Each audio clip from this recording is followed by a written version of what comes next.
So let's talk about you two. How's your relationship? How does it work? I really think that it's our similarities that make it work.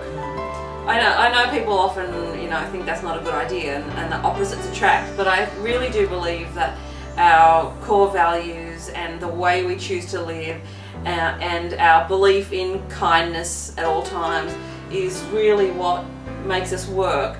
And things like, we're kind of barely on the extroverted side of things. We're probably even possibly introverted, but we're about the same, and that's really important, I think, in how often we want to go out, in what we want to do in our spare time. Yeah, that's huge. How much time we want to spend on the computer. All that stuff is fairly similar, and I think that really works well for us. Yeah, and I think that the kindness thing is big. I mean, we have a huge amount of respect for each other, and we never let that slide.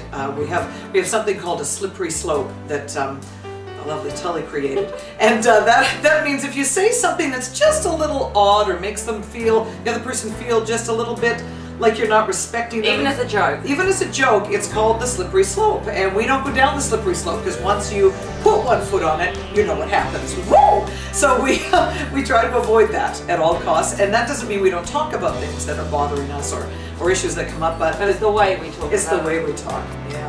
What do you recommend to people who find themselves on the edge of the slippery slope? On the edge of the slippery slope. Well, for me, it's about making a rule that you don't say anything, even in a jokey manner, that could be even sarcasm, that could be misconstrued, that could start chipping away at someone's self-esteem. Because often things are really funny and we can make a joke about how someone doesn't look good today, but those kind of comments, if you want to make them, just stop yourself, know that it's a slippery slope and you don't want to go down there. I had a boyfriend once he was this hot South African guy, but the moment I knew it was over is when he spoke to his sister with a little edge of contempt in his voice, and I knew from that moment we were done, because there was the slippery slope. I'd seen it, I knew where we were going to go if he could speak like that. With a little edge to his sister, he was going to be doing that to me within the next few years. That's true. So advice to straight men: always treat the women in your family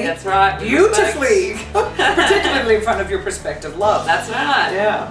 I think it's been really amazing, and I think that we are really lucky and really, really blessed to have found each other. And we know that it doesn't always happen that you get to experience this in a lifetime, and we are well aware of how fortunate we are.